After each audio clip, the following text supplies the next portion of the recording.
Bonjour tout le monde, c'est Paul de Crypto-Formation. J'espère que vous allez bien et que la petite intro vous a mis de bonne humeur parce qu'aujourd'hui, on a une énorme vidéo où est-ce qu'on va parler du cycle des crypto-monnaies. Où est-ce qu'on est rendu? Est-ce qu'on est vraiment rendu proche du bas enfin? Aussi, on va parler des marchés et je vais vous faire une énorme prédiction dans la vidéo. Donc, je vous invite à écouter la vidéo du début à la fin parce que je pense que ça peut être intéressant pour vous.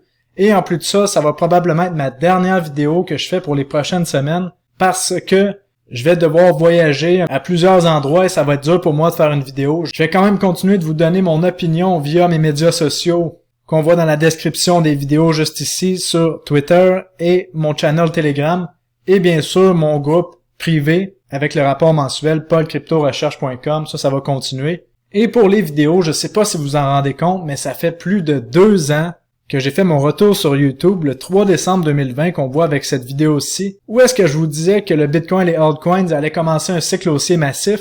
Et à ce moment-là, en 2020, j'avais même pas 1000 abonnés sur ma chaîne.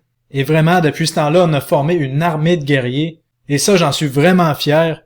Et là, mon but, ça va être de persister dans le temps, de continuer d'être là semaine après semaine pour les prochaines années. Donc, je vais recharger mes batteries. Et malheureusement, ça tombe dans un moment où est-ce que le cycle est baissier, mais en fait, ça faisait longtemps qu'en décembre 2022, j'avais prévu prendre un peu de repos. Donc, inquiétez-vous pas pour moi, je vais être de retour. Et en passant, j'aimerais savoir dans les commentaires qui est-ce qui était là en 2020 quand j'ai fait mon retour sur la chaîne.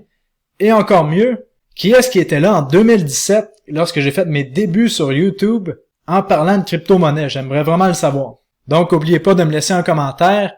Et encore une fois, n'oubliez pas que je ne suis pas un conseiller financier, donc tout ce que je dis dans la vidéo, ce n'est que mon opinion. Et avant de prendre toute décision financière, faites vos propres recherches. Donc ceci étant dit, commençons la vidéo. Commençons avec le gros sujet important de la vidéo, on va parler du cycle. Lorsqu'on regarde la charte du Bitcoin en ce moment, on se rend compte que le Bitcoin a chuté d'à peu près 77% et les altcoins à peu près toutes de 90 à 95%. Et il y a d'autres altcoins qui ont chuté de plus de 99% et qui ne reverront jamais des sommets historiques. Donc là, la question à se poser, c'est où est-ce qu'on est dans le cycle? Là, en ce moment, on a le Wall Street Cheat Sheet, donc la feuille de triche de Wall Street. Et si vous comprenez ce cycle-là et que vous êtes capable d'avoir les émotions inverses à ce qui est écrit dans cette charte-là, vous allez être un investisseur profitable. Et là, quand vous regardez la charte qu'on voit ici, où est-ce que vous pensez qu'on est dans le cycle en ce moment? Sérieusement, là. Je pense qu'il nous reste pas beaucoup d'options. Il y a des gens qui pensent qu'on est dans le anger, donc dans la frustration. Il y en a d'autres qui pensent qu'on est dans la dépression. Moi, personnellement, je pense qu'on est dans la dépression en ce moment. On arrive vraiment dans les bas au niveau du marché des cryptos. Selon moi, le crash de Luna et de Three Arrows Capital et de Voyageurs a vraiment amené la phase de frustration parce que quand on regardait sur les médias sociaux, on voyait de la rage, les gens étaient vraiment très émotifs et très engagés avec ce qui se passait. Et là maintenant, pourquoi je pense qu'on est en dépression? Parce que lorsque je regarde les commentaires sur Twitter, les médias sociaux, je me rends compte que les gens sont moins combatifs, sont juste écœurés de ce qui se passe en ce moment. Donc je pense vraiment qu'on est dans la phase de dépression et qu'il en reste pas long à ce marché baissier. Ça se peut qu'on a le plus bas dans le court terme, mais sérieusement là, on a des opportunités d'achat incroyables en ce moment.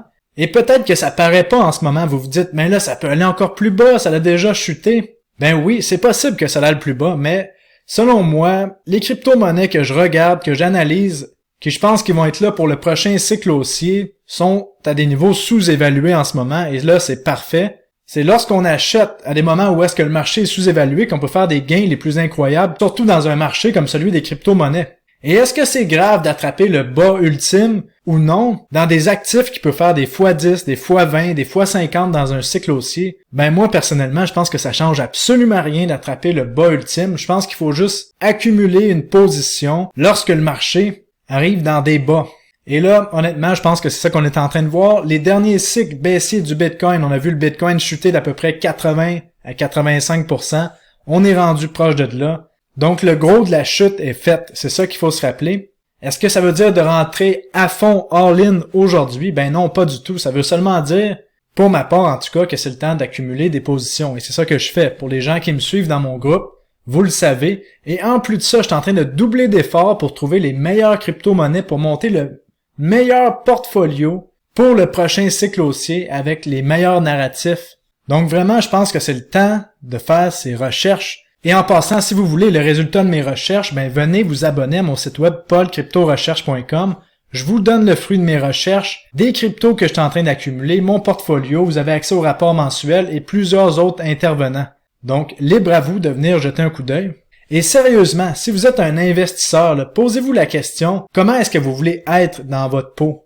Moi, personnellement, quand je disais les nouvelles de FTX depuis les 2-3 dernières semaines, je vais vous avouer, j'étais complètement écœuré de lire ça. J'ai été répugné du marché des crypto-monnaies, honnêtement, quand j'ai vu ça. Mais ce qu'il faut comprendre, c'est que c'est pas le marché, c'est pas les crypto-monnaies le problème. C'est des exchanges centralisés, des entités centralisées, comme FTX, qui agissaient comme des banques en ayant des réserves fractionnaires et en étant sur levier, par-dessus levier, par-dessus levier. Donc, c'est pour ça que lorsque le prix de certaines crypto-monnaies a commencé à s'effondrer, ben, ça a causé un effet de domino qui a amené les opportunités qu'on voit ici. Donc, si je reviens à ce que je voulais vous dire, là, c'est que la masse, lorsqu'on arrive dans un bon marché, va se sentir en dépression, va se sentir frustré, alors que l'investisseur profitable devrait se sentir complètement à l'inverse. Donc, comme on voit ici, lorsqu'on arrive dans un sommet de marché, la masse se sent euphorique, excitée. Et moi, je pense que ça devrait être l'inverse. Finalement, en ce moment, pour un investisseur comme moi qui pense que les technologies blockchain sont là pour rester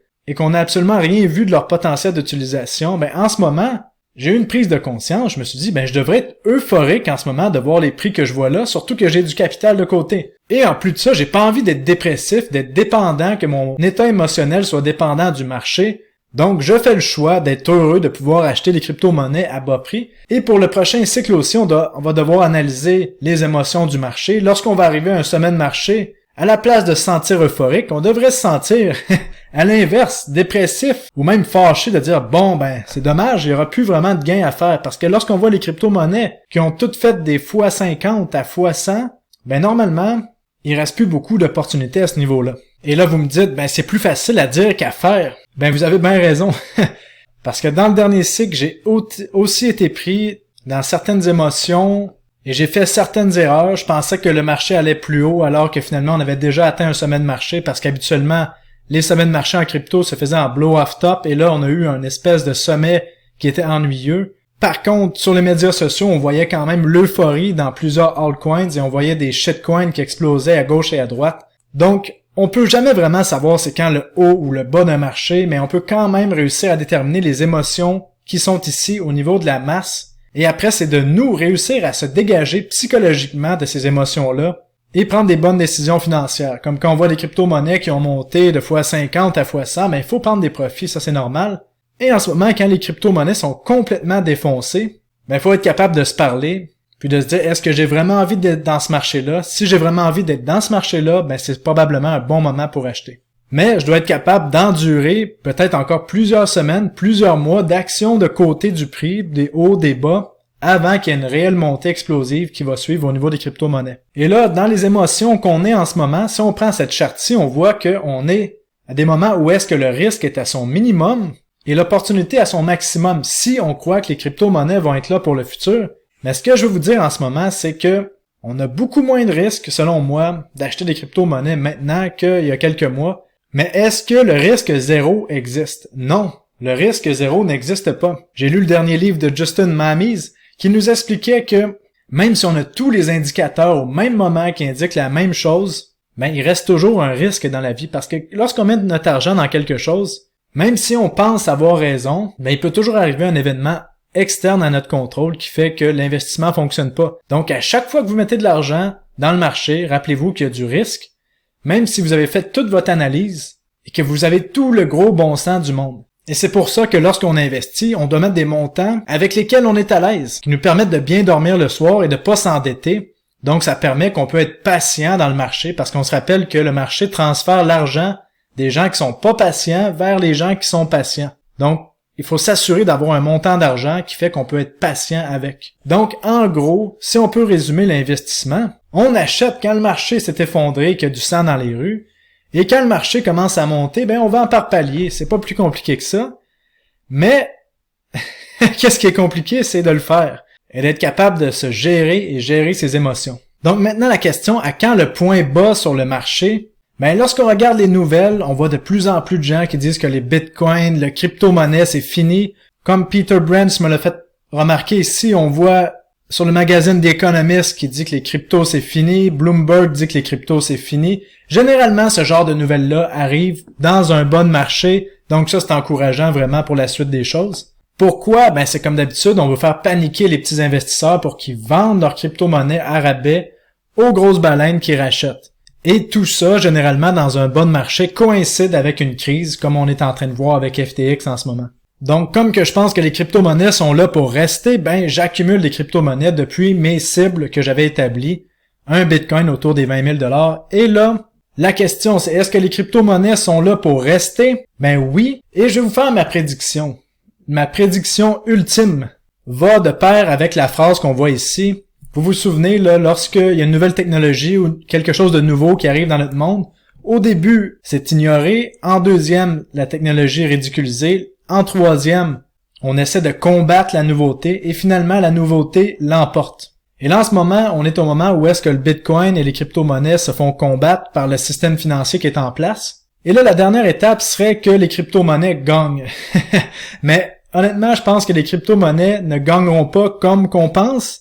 Il faut s'enlever l'illusion que la décentralisation va être là. Selon moi, qu'est-ce qui va arriver? Et ça me déçoit un peu de vous dire ça, là, c'est que les entités qui sont en place, qui sont à la tête, qui gèrent notre monde, là, les banques centrales, certaines grosses compagnies privées et certains groupes qu'on ne connaît pas trop aussi, si vous me suivez, ben, sont à la tête de toutes les technologies qu'on connaît. Moi, je pensais que certaines technologies décentralisées pourraient peut-être remplacer le système pourri qu'on connaît actuellement, mais je pense que qu'est-ce qui va arriver? C'est que les technologies blockchain vont être utilisées par les entités qui ont en place. Donc, on a les entités qui sont en place qui utilisent des technologies Web 2, ben ils vont passer ça, puis à la place, ils vont utiliser les technologies blockchain et les utiliser pour eux. Donc, qu'est-ce que ça veut dire? C'est que la décentralisation, ça risque de prendre le bord, ça risque de même pas être une question. L'autre point, ça veut dire que les technologies blockchain qui vont être choisies par ces entités-là vont exploser à la hausse, comme on voit JP Morgan qui décide de faire son propre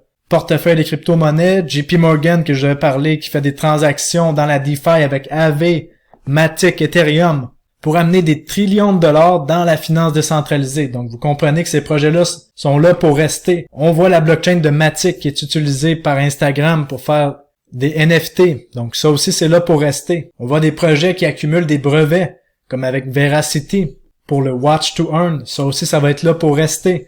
On voit des nouveaux projets dans l'intelligence artificielle comme BitTensor qui risquent d'être là pour rester aussi. Donc vous comprenez, il faut vraiment cibler les projets qui peuvent être utilisés par ces grosses institutions-là et les acheter avant qu'ils comprennent qu'ils vont les utiliser finalement. Donc oui, les technologies blockchain vont gagner, mais elles vont pas gagner comme qu'on pense malheureusement. Et ce qu'on a vu avec FTX, ce qu'on a vu avec le marché des crypto-monnaies, que finalement c'est un marché où est-ce qu'on vient chercher la liquidité, attaquer les stops des traders, attaquer les positions à levier. Ce marché-là est dirigé par la liquidité. Et ça, je pense qu'on l'a compris à la dure avec ce qu'on a vu avec FTX. Et c'est pour ça que maintenant, j'ai des outils que j'utilise maintenant comme iBlocks qui me permettent de voir où est-ce qu'est la liquidité parce qu'on sait que les market makers vont toujours essayer d'aller chercher la liquidité pour faire des petits gains rapides dans le marché. Donc, on voit les zones de liquidité ici, par exemple, sur le Bitcoin autour des 15 000 $. Ça se peut qu'on voit un Bitcoin qui vient chercher la liquidité ici, mais il y a des grosses zones de liquidité qu'on voit à 17 200, 17 300, à 18 000 et la plus grosse zone est à 21 600 $. Donc, qu'est-ce qui va arriver? Ben, le Bitcoin peut rester dans un range et aller chercher la liquidité partout. Et de toute façon, tant et aussi longtemps que la crise FTX sera pas stabilisée, vraiment on risque de voir le Bitcoin se promener de côté encore une fois et aller chercher ces poches de liquidité-là. Un autre point qui est intéressant de regarder sur les chartes, c'est qu'on voit, surtout sur la charte de Coinbase, ce qui est vraiment intéressant, c'est les augmentations de volume. Lorsqu'on voit des pics de volume, généralement ça signale un changement de direction du marché. Et là, on a le plus gros pic de volume qu'on n'a jamais eu sur le Bitcoin qu'on voit ici. Pourquoi on a des pics de volume? Ça veut dire qu'il y a des vendeurs qui vendent et des acheteurs qui achètent. Donc, les bitcoins changent de main. Ça arrive dans des sommets de marché et des bas de marché. Comme on a vu le sommet de 2017, le bas de 2018, le sommet de 2019, le crash du COVID. Au crash de l'été 2021 et là en ce moment on voit une autre explosion du volume, donc ça nous signale encore une fois que les bitcoins changent de main. Ça c'est vraiment intéressant de le comprendre. Et là plusieurs personnes me demandent, mais Paul, t'avais prédit qu'il allait avoir un mid-term rally, donc une augmentation du marché des actions et des crypto-monnaies en prévision des élections mi-mandat aux États-Unis. Donc je vous avais dit que probablement à partir de mi-octobre on allait voir le bitcoin et le marché des actions commencer à monter. Bon, qu'est-ce qu'on a vu au niveau du bitcoin? À partir de mi-octobre, on s'est mis à monter, mais malheureusement, on a eu le crash de FTX. Donc ça l'a tout gâché au niveau des crypto-monnaies. Mais pour le marché des actions, comme on voit ici, depuis la mi-octobre, le marché s'est déjà pris plus de 15% depuis son bas. Donc sans le crash de FTX, le Bitcoin aurait continué de monter. Maintenant, le marché arrive à une résistance importante. Si on vient traverser là, les 4100 points, ça se peut qu'on aille vraiment plus haut pour la suite des choses sur le marché des actions. Même si tout le monde parle de récession. Parce que qu'est-ce qu'il faut se rappeler, c'est que le marché va pricer ce qui va se passer dans l'économie dans le futur, environ peut-être 6 mois, 9 mois avant que les événements se produisent. Donc là, le marché est déjà en train de pricer une baisse des taux d'intérêt. En fait, une baisse de la rapidité de l'augmentation des taux d'intérêt au niveau de la Fed. On voit le dollar qui continue sa chute. Donc ça, normalement, ça serait bon pour les actifs à risque. Mais bon, pour les crypto-monnaies, il faut que la situation FTX arrive à une conclusion, que la contagion se termine, parce que là, on a Genesis qui est sur le point peut-être de faire faillite, et il y a d'autres compagnies qui sont zombies encore, qui fonctionnent. En plus de ça, on avait la tempête parfaite. Au niveau des taux d'intérêt 10 ans, on continue de descendre, donc il y avait une stabilisation au niveau du marché de la dette. Donc si ça continue comme ça au niveau du marché des actions, et surtout au niveau du marché de la dette, qu'on a une stabilisation, ben ça va être positif pour les actifs à risque. Et là, on a vu l'inflation qui a diminué. Et là, dans les médias de masse, on lance des fleurs aux banquiers centraux qui augmentent les taux d'intérêt. Dans une économie faible, qui sont en train complètement de faire éclater des bulles, on voit notre empereur mondial de la finance ici, Jérôme Powell, qui nous dit que en augmentant les taux d'intérêt, on diminue l'inflation. Vous le savez ici sur la chaîne, que c'est pas vrai. On a une crise de devises. Et une crise de devises, c'est pas une augmentation de taux d'intérêt qui va changer ça. Et comme on a un système financier qui est basé sur la dette, ben on a toujours besoin d'imprimer plus de devises pour le faire fonctionner. Donc, inquiétez-vous pas qu'il s'en vient des nouvelles crises qui vont donner une raison à la Fed et à toutes les banques centrales d'imprimer encore plus d'argent. Et probablement que la nouvelle crise va être créée par l'augmentation de taux d'intérêt rapide. Bon, maintenant, pour terminer la vidéo, quelle est la suite pour nous? Bon, on le sait que les CBDC s'en viennent, donc les devises émises par les banques centrales. Plusieurs personnes ne savent pas c'est quoi.